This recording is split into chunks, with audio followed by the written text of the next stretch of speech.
Hello, friends.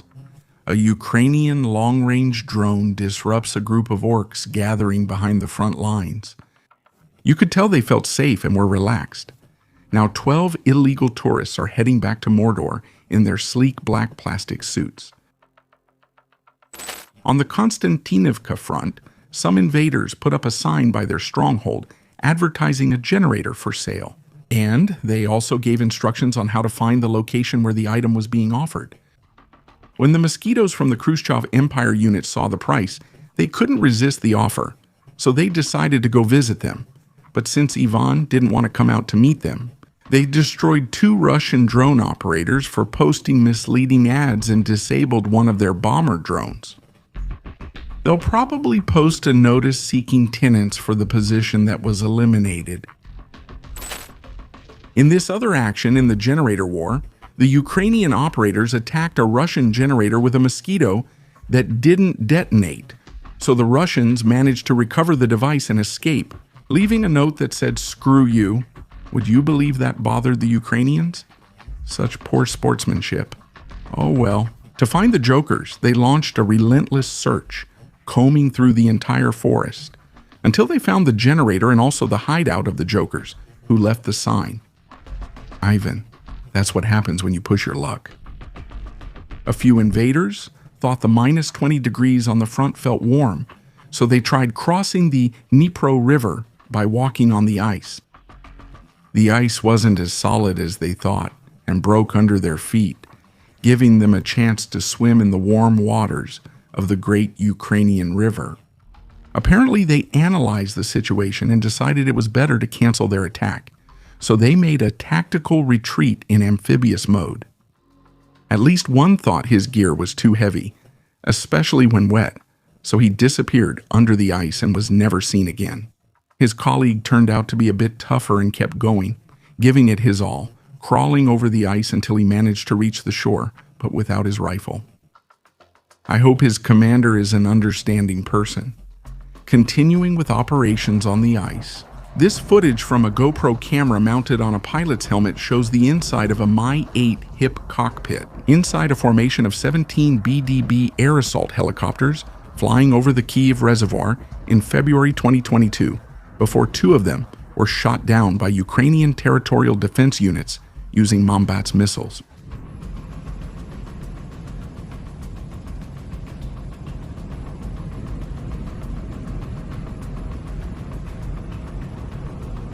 Here we see them on the dam, counting incoming aircraft launching flares to protect against infrared-guided missiles.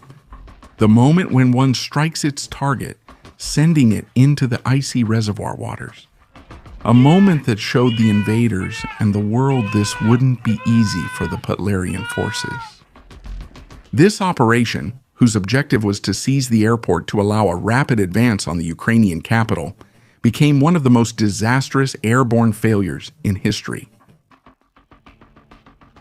An invader out in the open tries to swat a mosquito that comes over to say hello, throwing a cup with the last vodka he had left at his position. I wonder how devastating the new air defense system must have been.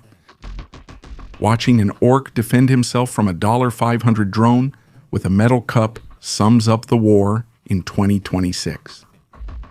We have 5th-generation stealth planes in the sky, but on the ground it's basically a medieval army facing flying robots. Iván is terrified by the technological gap. Not a day passes without seeing the invaders launch another combat penguin in broad daylight, right across open terrain. Poor creatures. If only they sent them at night, maybe they'd have a chance to reach their destination. But no, they launch them during the day. Maybe they send them during the day because the nights are too dark during the winter. The penguins would get lost since they couldn't see anything. Whatever the reason, during the day they're easy prey for the Kisakirasat unit's mosquitoes. In another sector of the front, the Second Army sends another high-tech assault donkey, escorted by an orc, to deliver supplies to their forward positions. But even the invaders watching the scene can't help but laugh, pointing out that they gave a donkey to the assault guys.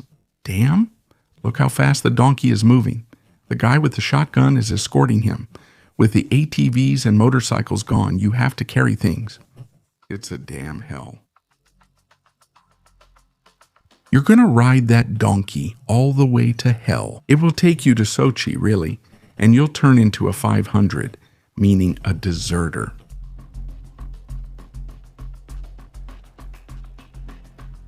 On the Pokrovsk front, Mosquito operators of the 425th Escala Regiment constantly clear out invading disposable infantry, who are repeatedly sent by their officers against the defenders. These poor devils operate individually or in groups of no more than 3 soldiers, since that way they are a harder target to identify and destroy.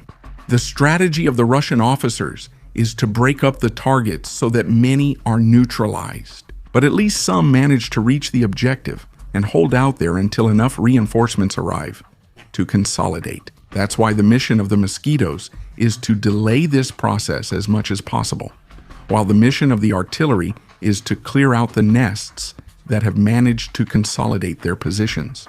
A difficult process has delayed the Horde's advance for months. Moving on to the section Ivan's Lies. Yesterday, General Gerasimov reported once again that the Horde's forces had taken Kupyansk and that the inspection and clearing of the city's neighborhoods was underway.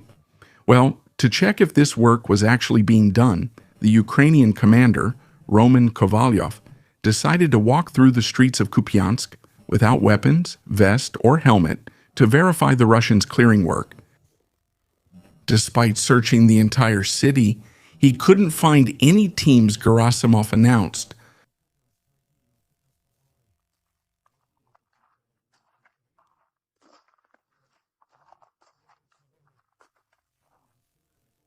He finally apologizes to his mom for being out without his hat, which is the only real danger during his walk through Kupyansk.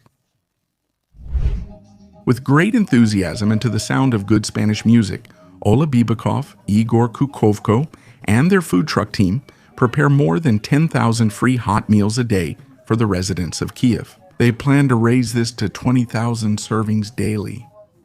They have worked 18-19 hours a day for nearly a month, helping people stay well-fed through the freezing winter without stopping. The journalist asks why they are so happy. He replies, "We're never any other way. We're happy because every day we prepare 10 to 12 cauldrons of delicious food, soups, borscht, or broth." What motivates you? Grateful eyes, likes, followers, and hearts. By that, he means the benefactors who support them with funding to sustain their work for the civilians. Hard times reveal the best people among us, helping others, one hot meal at a time. Subscribe to our Patreon for just $1 to access uncensored war videos and more content. Don't forget to leave a like and subscribe to the channel.